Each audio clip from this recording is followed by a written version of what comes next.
Graça e paz, este é o canal A Verdade do Evangelho. Eu quero aqui falar com você sobre um assunto, sobre um tema que é muito importante, que é o tema da ansiedade. Quero falar aqui sobre a ansiedade.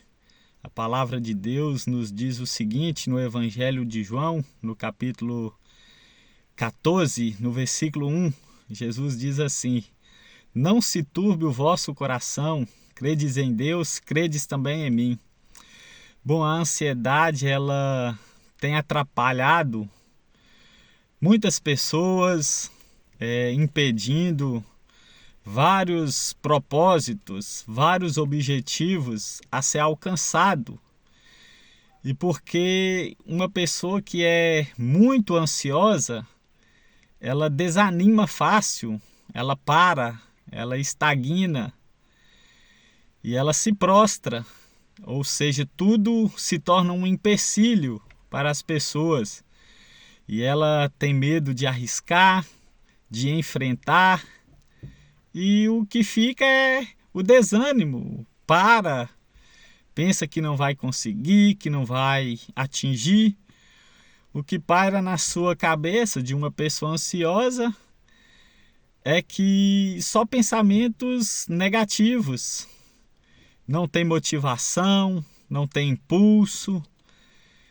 E isso tem acontecido com muitas pessoas. Os estudiosos falam que até o ano de 2025, o ano próximo, a maioria das pessoas, ou seja, 90%, sofreria com essa situação da ansiedade, a maioria. Ou a ansiedade ou até mesmo o estresse, que pode levar à depressão. E nós, nos nossos dias, nesse ano de 2024, a gente tem visto isso acontecendo, se cumprindo, conforme os estudiosos falaram.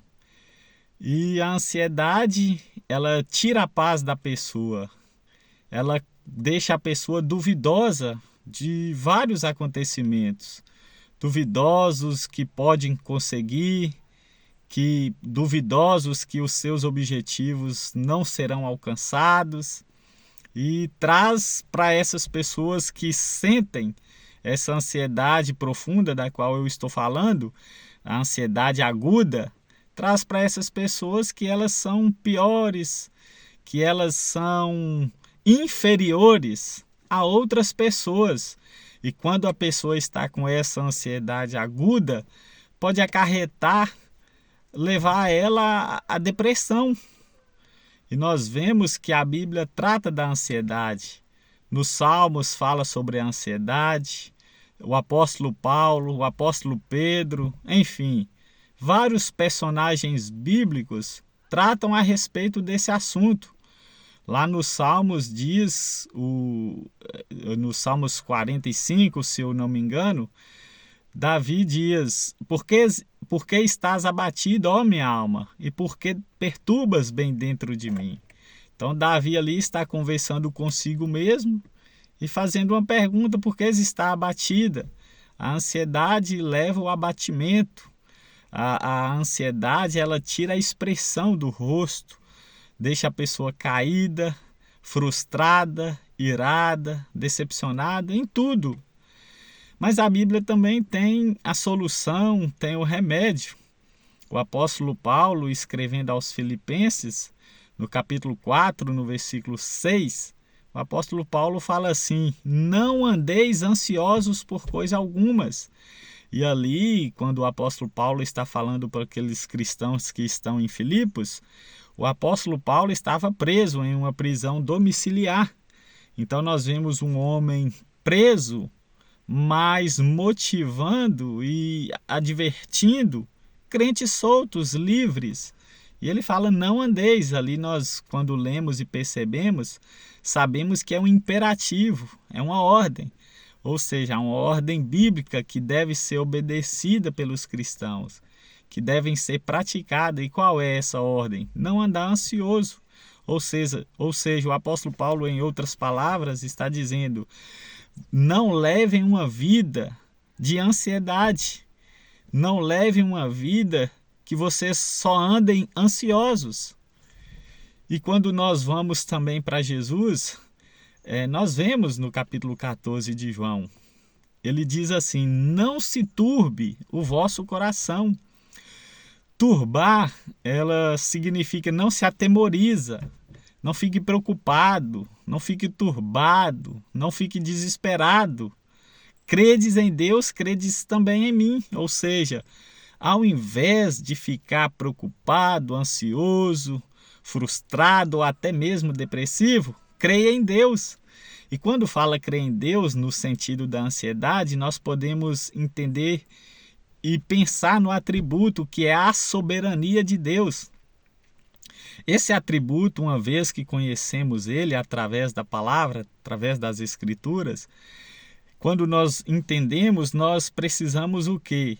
Confiar em Deus, lançar os nossos problemas, as nossas ansiedades, tudo aos pés dele. A soberania de Deus quer dizer que ele governa, que ele controla, que ele rege tudo conforme a sua vontade.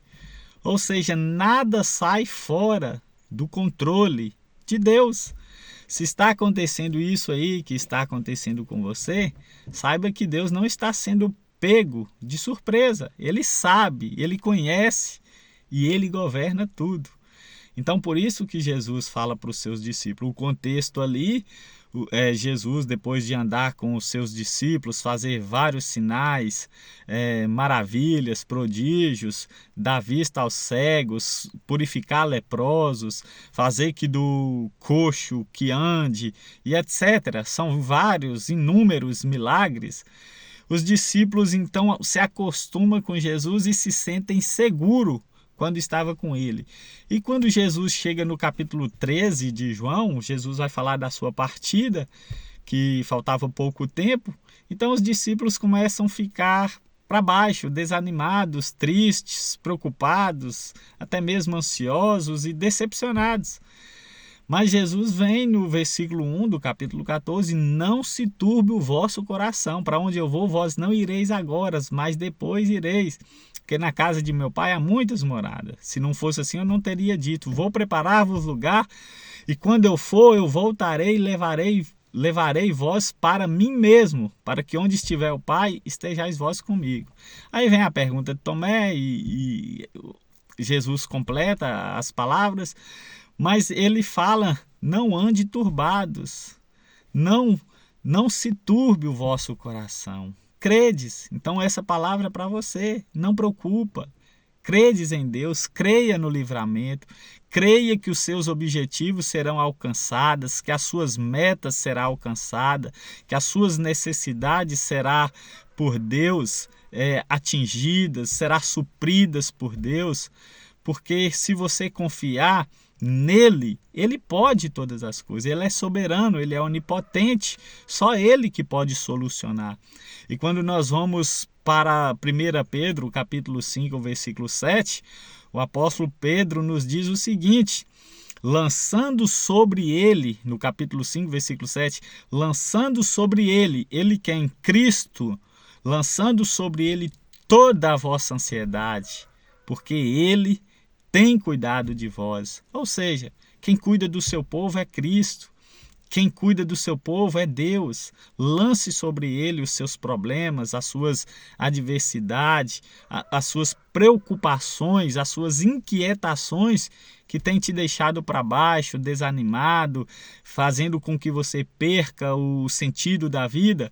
Lança sobre ele, porque ele tem cuidado. Quando o apóstolo Pedro fala porque ele tem cuidado, ali o verbo está no presente, ou seja, ele cuida agora, ele cuidou no passado, ele cuida agora no presente e ele cuidará no futuro, porque está no verbo presente. Toda vez que você lê, leia como que aquilo ali, que esse versículo é presente na sua vida, é agora, é hoje, é nesse momento, porque ele tem cuidado de vós. Ou seja, é Cristo que cuida. Os seus cuidados, as suas preocupações, nada disso está alheio à vontade de Deus, nada disso está alheio da presença de Deus. Então Deus sabe, Deus cuida, Deus protege, Deus governa, Deus vê, Deus conhece. E para finalizar, Mateus capítulo 6, versículo 34, versículo 33 e 34, Jesus fala: buscai em primeiro lugar o reino de Deus e a sua justiça, e as demais coisas serão acrescentadas. Aí ele fala assim, para não preocupar com o dia de amanhã, basta a cada dia o seu próprio mal. Jesus está falando, não preocupa com o dia de amanhã, preocupa com hoje, buscando o meu reino, fazendo a minha vontade, obedecendo a minha palavra, me buscando de todo o seu coração, porque o amanhã pertence a mim. Deixe que o amanhã eu cuido. Então, há um convite, há um chamado, se entregue ao Senhor, confia nele. Tudo ele fez, tudo ele faz e tudo ele fará. Entregue o seu caminho ao Senhor, mas confiando, não duvidando, porque o que duvida, como diz Tiago, é semelhante ao homem que se contempla no espelho e logo esquece a sua formosura. Mas nós precisamos confiar, acreditar no nosso Mestre. Fica com essa reflexão, que Deus em Cristo te abençoe e até a próxima.